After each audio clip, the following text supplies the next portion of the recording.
হ্যাঁ, আসিফ ভাই আসলে আমি একটু ঢুকছি আসলে আপনার কালকে লেখাটা পড়লাম।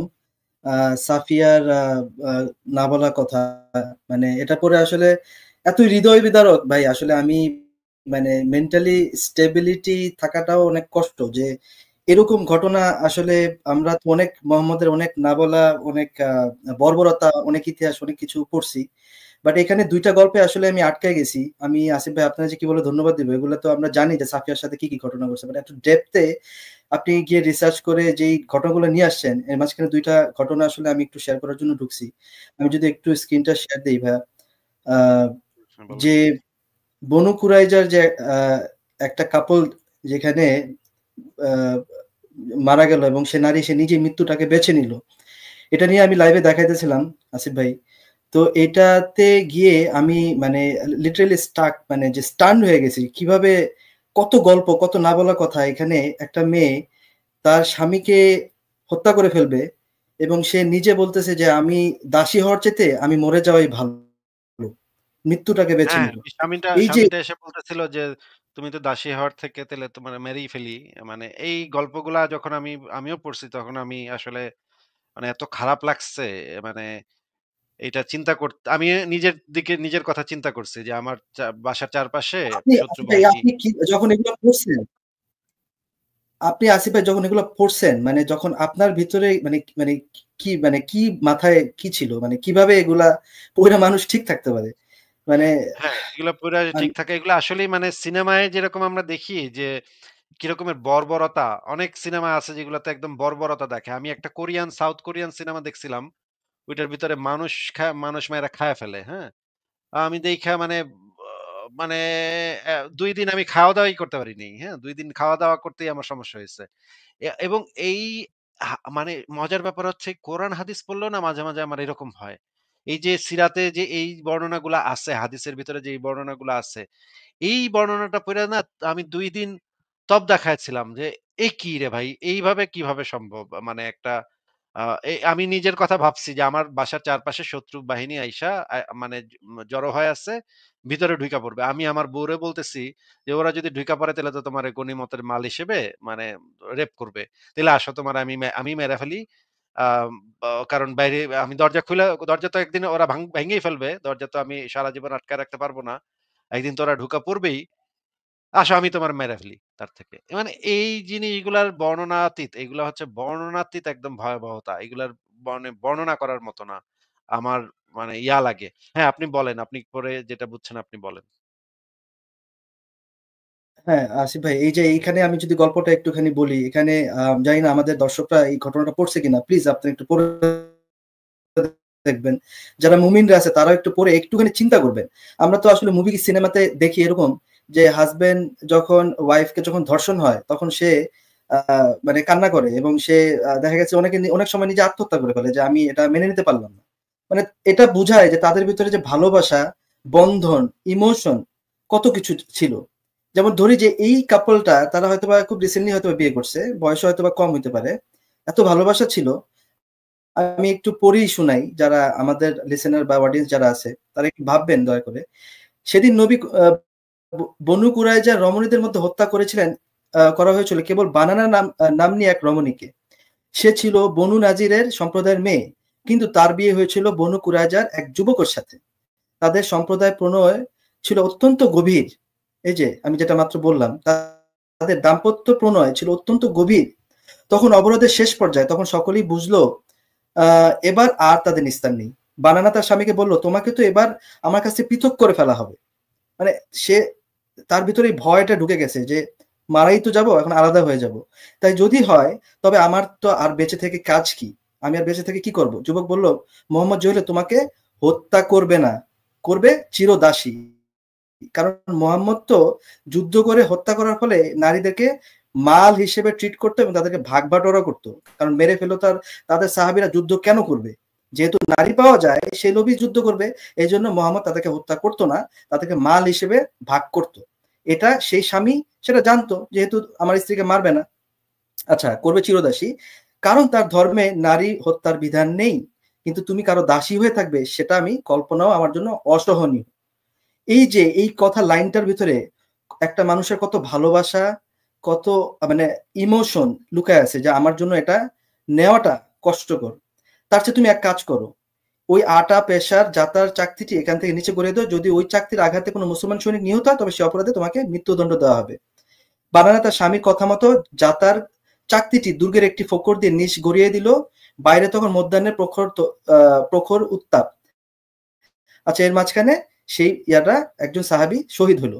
এখন বনু কুরাইজা পুরুষদের হত্যা করা হয়, বানানার ছিল আমার কাছে, এটা কি বলছে আয়েশা। তখন প্রায় সারাক্ষণ হাস্যকৌশলে মেতে ছিল তার স্বভাব, সে ছিল খুবই হাস্যোচ্ছল। ওদিকে তাদের পুরুষদেরকে হত্যা করা হচ্ছিল আর সে মাঝে মধ্যে কৌতুক করে বলছিল। তার মানে সে কতটুকু ডিভাস্টেটিং একটা স্টেট অফ মাইন্ডে ছিল, সে তখন মজা করতেছিল। যেখানে 700 মানুষকে জবাই করতেছে, অপরদিকে মানুষের যে মাতম, রক্তের যে হোলি, সেই বাজারে যে কি পরিমাণ রক্ত গড়ায় পড়তেছিল, এই অবস্থায় সে নারী কৌতুক করতেছিল। তার মানে সে যে মানসিক অবস্থায় ছিল না ঠিক মতো। আজ বনু কুরাইজার পুরুষদেরকে বধ করা হচ্ছে, কিছুক্ষণ পরে বাইরে থেকে বাইরে থেকে আওয়াজ এলো, বানানা কোথায়? সে সঙ্গে সঙ্গে জবাব দিল, এই যে আমি এখানে। আমি বললাম, হতভাগিনী, লোকটি তোমার কে? সে বলল, আমাকে ডাকা হচ্ছে হত্যা করার জন্য। চিন্তা করেন দর্শকরা, যে এই মেয়েকে ডাকা হচ্ছে যে মারার জন্য, সেটা জানে এবং সে সেটা অকপটেই বলে দিচ্ছে যে আমাকে মারা যাচ্ছে, ডাকার জন্য, হত্যা করার জন্য। আমি বললাম, কি কারণে? সে বলে, নিশ্চয়ই কোনো অপরাধ করেছি। মানে সে খুবই নর্মাল, মানে একটা মানুষ যখন ডিভাস্টেটিং সিচুয়েশনে থাকে, যখন তার ভিতরে এই বোধগুলার কাজ করে না, তখনই মানুষের পক্ষে সম্ভব এভাবে মৃত্যুর কথা এত সহজে বলা। জনি আয়েশা আরো বলেছেন, যার উপর মৃত্যু পরোয়ানা ঝুলছে তার একদম আনন্দ হচ্ছিল, তার কথা আমি জীবনে শুনিনি, তার কথা আমার আজও মনে পড়ে।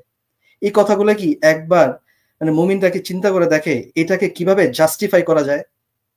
হ্যাঁ, সরি আসিফ ভাই, একটু বেশি মনে বলে ফেললাম। না, এই জিনিসগুলাকে তো মানে আ মানে এই জিনিসগুলাকে কোনো গোঁজামিল দিয়ে তো এই জিনিসগুলাকে মানে মেরামত করা সম্ভব না। এটা তো গোঁজামিলের ঊর্ধ্বে চলে গেছে এই জিনিস, তাই না? কোনো গোঁজামিল মনে করেন কেয়ামত নিয়ে একটা গোঁজামিল দিল তারা। এটা মানে মৃত্যু, ওইটা মৃত্যু বুঝাইছে, হ্যাঁ? ওইটা আবার কেয়ামত বুঝায় নাই আর নবী মৃত্যু বুঝাইছে। আচ্ছা ঠিক আছে, তোর গোঁজামিল দিলি, ঠিক আছে, যাই হোক তোর গোঁজামিল মাইনা নিলাম। কিন্তু এইটারে কি গোঁজামিল দিয়া তারা মানে সামাল দিবে? এটা তো গোঁজামিলের ঊর্ধ্বে। এখানে তো মানে ভয়াবহতার আর কোনো সীমা নাই। এটা তো একদম উম মানে মনে হয় 'স' মুভি দেখতেছি। মানে হলিউডের কিছু সিনেমা আছে। খুবই রক্তারক্তি এবং খুবই মানে ডিস্টার্বিং সিনেমা কিছু। একদম সেই অবস্থা দেখা যাচ্ছে এবং এইরকম ঘটনা কিন্তু আমাদের মুক্তিযুদ্ধেও ঘটছে। আমাদের মুক্তিযুদ্ধেও কিন্তু এরকম অনেকগুলা গল্প আছে, অনেকগুলা কাহিনী আছে, যে কাহিনীতে দেখা যাচ্ছে যে মেয়েটাকে ধরে নিয়ে যাবে, সেই কারণে স্বামী করছে কি, তার নিজের বউকে ভালোবাসে, তার বউকে অনেক ভালোবাসে সে, কিন্তু বউকে সে গলা টিপে মেরে ফেলছে, কারণ একটু পরে পাক বাহিনী এসে মেয়েটাকে তুলে নিয়ে যাবে, তুলে নিয়ে রেপই তো করবে, মানে গ্যাং রেপ করবে, একটার পর একটা সেনাবাহিনীর সদস্য এসে রেপ করবে। এইটা তো মেয়েটাও বলছে যে, হ্যাঁ তুমি আমার মেরেই ফেলো, আমার তো মানে কিন্তু নারী। আসিফ ভাই, এখানে এই নারী মানে তাদের ভেতরে ভালোবাসা এতই ছিল, সে নিজেই কিন্তু মৃত্যুকে বেছে নিছে। সে বলছে, সে কিন্তু বলতে পারতো, আচ্ছা ঠিক আছে তুমি মারা গেছো, কি হইছে? আমার বয়স কম, আমি থাকি, আমি বেঁচেই থাকি। কিন্তু তাদের ভিতরে ভালোবাসা এতই ছিল, সে বলছে আচ্ছা ঠিক আছে তাহলে আমি মরেই যাই। কারণ আমি মোহাম্মদের যৌনদাসী হওয়ার চাইতে এর চাইতে মরে যাওয়াই ভালো। কারণ তারা তো রেপ করবে, তারা তো ভাগ বাটোয়ারা করবে, বন্টন করবে, তারপরে এক্সচেঞ্জ করবে, একজন একজনের মানে আদল বদল করে ভোগ করবে। মানে এইভাবে বাঁচার চাইতে মরে যাওয়াই ভালো। মানে সেই যে ত্রাস, মানে টেরর ইন আরব মোহাম্মদ যে কায়েম করছিল, এই ভয়ঙ্কর এই মোহাম্মদের কারণে এই যে কত সুন্দর সুন্দর ফ্যামিলি গুলা এভাবে ধ্বংস হয়ে গেছে একদিনের ভিতরে। সাফিয়ার তার বাবা, তার স্বামী, তার ভাইকে হারাইছে। এবং আরেকটা ঘটনা ভাই, আমি আর একটু ছোট করে একটু শেয়ার করে শেষ করে দিচ্ছি ভাই। তো হ্যাঁ, হ্যাঁ, আরেকটা ঘটনা যেখানে এই যে সাফিয়াকে এই যে টাইনা টাইনা নিয়ে গেল এই লাশের উপর দিয়ে, এই লাশ দেখে ইহুদিরা মাতম করতেছিল, চুল ছিঁড়তেছিল। এমন সময় মোহাম্মদ বলে ফেললো যে এই শয়তান মহিলাকে আমার সামনে থেকে নিয়ে যাও। এটা যে কতটা বর্বর একটা মানুষের কথা হইতে পারে, যে মানে চিন্তা করেন, একটা নারী মাত্র তার স্বামীকে হারাইলো, তার বাবাকে হারাইলো, মানে মানে বীভৎস দৃশ্য, মাথা নাই কারো, হাত নাই কারো, রক্তে তার শরীর মানে ক্ষত বিক্ষত অবস্থায় এই এর উপর দিয়ে সাফিয়াকে টাইনে নিয়ে যেতেছে। এই দেখা পাশের নারী হয়তোবা ঠিক নেই, সাফিয়া হয়তোবা শক্ত হয়ে গেছে, শোকে পাথর হয়ে গেছে। এই দৃশ্য দেখে আরেকজন নারী মানে চুল ছিঁড়তেছে। মানে সেটা নিতে পারতেছে না, এক্সপ্রেস করতেছে।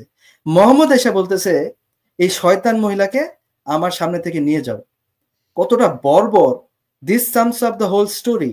মানে মুমিনদের কেন তাদেরকে আরো কিছু রেফারেন্স দেখাইতে হবে যে ভাই আপনার নবী তো বর্বর ছিল। This sums up the whole story. যে সে বলতেছে দেখো এ শয়তান। আরে ভাই, আপনি এইমাত্র তার বাবারে জবাই করলেন, তার সামনে তার ভাইরে জবাই করলেন, তার স্বামীরে জবাই করে দিলেন। সে এটা নিতে পারতেছে না, আপনি বলতেছেন শয়তান। এটা একটু পরেই দেখি।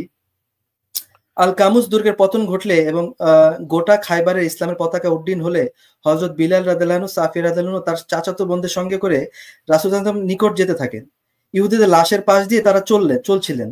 সাধারণত এরূপ পরিস্থিতি খুব মর্মস্পর্শী হয়। অত্যন্ত শক্ত মনের মানুষেরও অন্তর কেঁপে ওঠে। এ কারণে তার সাথে মহিলারা এই ভয়াবহ দৃশ্য দেখে চিৎকার দিয়ে ওঠে। তারা মাথার চুল ছিঁড়ে মাতম করতে থাকে। কিন্তু হযরত সাফিয়া রাদিয়াল্লাহু আনহার অবস্থা দেখুন। প্রিয় স্বামীর লাশের উপর পাশ দিয়ে বন্দী অবস্থায় চলছেন, কিন্তু তিনি একটুও বিচলিত নন। কোন রকম ভাবান্তর নেই। দৃঢ় পদক্ষেপ তিনি হেঁটে চলেছেন। রাসূল সাল্লাল্লাহু আলাইহি ওয়াসাল্লাম পরে এদের তাদের বাপ-দাদার ভয়ের লাশের পাশ দিয়ে আনার জন্য বিলালকে তিরস্কার করেন। আচ্ছা, এখানে ওই ঘটনাটা আসে নাই। আমি একটু ওই ঘটনাটা একটু দেখাই দেই। মোহাম্মদ বলছে যে উপরে, উপরে, শয়তান উপরে, মহিলাকে উপরে আছে, উপরে। ওইটার নিচের চ্যাপ্টারটাতেই ছিল। আ হ্যাঁ, এই সরি, জায়গাটাতে। সরি। এই আবারও আপনি বেশি আরেকটু নিচে যান, আরেকটু নিচে যান, আরেকটু নিচে যান। হ্যাঁ, হ্যাঁ, এই যে, হ্যাঁ, এই যে, হ্যাঁ, এই যে, এই জায়গাটাতে। হ্যাঁ, এই জায়গাটাতে এই যে, এই আছে। যে, সরি, সরি, হ্যাঁ। এই যে এই ঘটনাটাতে এখানে কি বলতেছে, ওই মৃত্যু দেহ দেখতে পেল, তখন সে ভীষণ চিৎকার জুড়ে দিল। নিজের মুখমণ্ডল করাঘাত করতে লাগলো, মানে নিজের মুখের মধ্যে মারা শুরু করলো, নিজের মাথায় ধুলো মাখাতে লাগলো। মানে মানে এত ভয়াবহ দৃশ্য। রাসূল ইসলাম তা দেখে বললেন, ওই শয়তান মহিলাটিকে আমার নিকট থেকে দূরে সরিয়ে নাও। মানে ভাই, এইটা দেখার পরে ভাই, এই কথা শোনার পরে মানুষের এই মোহাম্মদকে রহমাতুল্লিল আলামিন বলার সুযোগ কিভাবে থাকে? তিনি বলেন তিনি সুফিয়াকে তার কাছে নিয়ে আসবেন। এই ঘটনা আর দূর শয়তান মহিলা বাদ দাও। আমার কাছে সোফিয়াকে পাঠাও। আমি এখন সহবাস করব। ক্যান ইউ ইমাজিন কতটা বর্বর? হ্যাঁ, ঠিক আছে আসিফ ভাই, এতটুকুই ছিল। আপনি যদি ঠিক কিছু আছে, অনেক বলতেন। ধন্যবাদ। ধন্যবাদ মেসিয়া ভাই। না, আমি তো আসলে এইটা চাই যেন এই লেখাগুলা বেশি মানুষ পড়ুক। কিন্তু অ মানে আমাদের যেই মানে সীমাবদ্ধতা আছে, আমরা তো আ এত প্রচার করি না, আমাদের লেখাগুলার এত প্রচারও করি না। তারপরেও দেখা যায় যে প্রচুর মানুষ পড়ে আমাদের লেখাগুলা। এবং আজকেও দেখলাম প্রায় কয়েক হাজার মানুষ আ এই লেখাটা পড়ছে। যারা হচ্ছে গিয়ে দর্শক আছেন, দর্শক শ্রোতা আছেন। এখন দেখা যাচ্ছে যে অনেকে লেখাগুলা পড়েন না। অনেকে লাইভ শুনতে চলে আসেন। লাইভের দিকে তাদের বেশি মনোযোগ। কিন্তু লেখাগুলা একটু পড়ার চেষ্টা করবেন। যারা আমাদের নিয়মিত দর্শক আছেন, তারা একটু লেখাগুলা পড়বেন। রেফারেন্স গুলা একটু যাচাই করে দেখবেন। এবং এইটা আপনাদের জন্য ভালো হবে। আপনারা যদি কখনো কোনো কারো সাথে আলোচনা করতে যান বা মানে এটা নিয়ে কথা বলতে যান, তখন আপনাদেরও কাজে লাগবে। এই কারণে আমরা যেটা বলি যে সংশয়ের যে জ্ঞানকোষ পাতাটা আছে, সেটা পাতাটা খুব ভালোভাবে আপনাদের পড়ে দেখা দরকার, পড়ে দেখা উচিত। তাহলে আপনারা এখান থেকে অনেক ম্যাটেরিয়ালস পাবেন, যেগুলো আপনাদের আলোচনাতে কাজে লাগবে। আর এই জিনিসগুলা জানাও দরকার।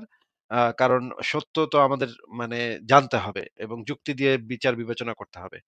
আ ঠিক আছে মেসিয়া ভাই, আপনার কি আর কিছু বলার আছে? আরেকটা কথা ভাই, ওই যে ৩ দিন যে সহবাস করলো ওই ৭ ঘন্টার জার্নিতে মোহাম্মদ, ওইখানে তার আরেকজন সাহাবী ছিল, সে নাকি তাকে পাহারা দিছে। মোহাম্মদ এসে ভ্যাবাচ্যাকা খেয়ে গেছে। বলছে তুমি সারাত কি করছো? বলছে আমি পাহারা দিছি। কারণ কি? কারণ এই যে আপনি যে এত হত্যা করলেন, এরা তো কেউ এসে আপনাকে হামলা করতে পারে।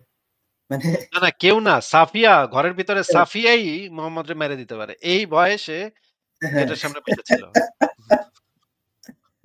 ও মাই গড!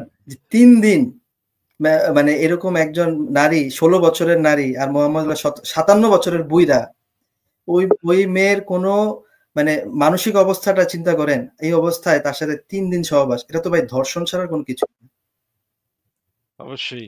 ঠিক আছে মেসিয়া ভাই, তাহলে আপনি যদি তাহলে আজকে বিদায় নেন, তাহলে আমি মুমিনদেরকে যুক্ত করি। হ্যাঁ, ঠিক আছে ভাই, আপনি তাহলে বন্ধুত্ব। ঠিক ধন্যবাদ আছে আসিফ ভাই। মেসিয়া ভাই, ভালো থাকেন।